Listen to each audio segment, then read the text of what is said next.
Right, now essentially we've only got the hard drive, the battery and the DVD player to go back in, but before we do any of those we're just going to route this cable around the fan,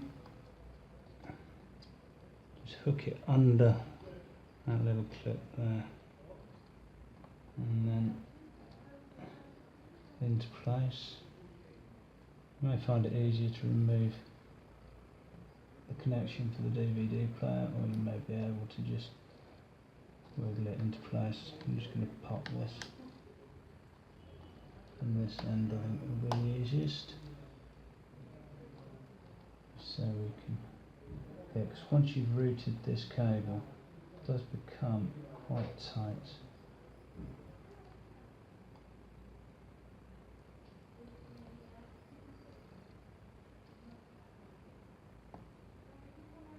Right.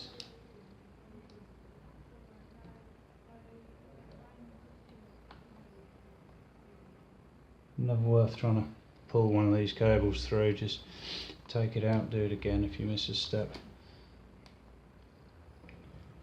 Okay, now we're just going to pop the hard drive into place. So just line it up on the post there, connect into the board.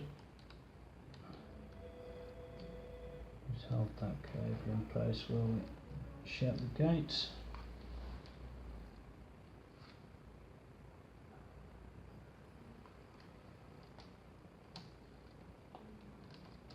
And just 4 screws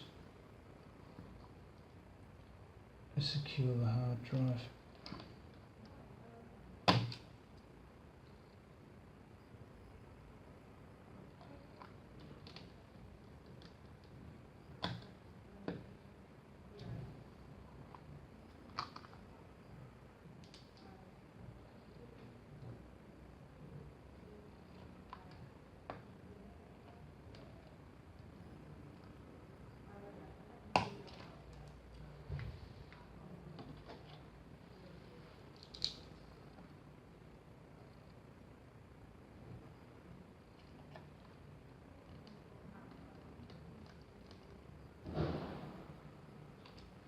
Okay, I'm just going to go around and give each one of those a last tighten. Excellent. That just leaves us with the battery and then the case.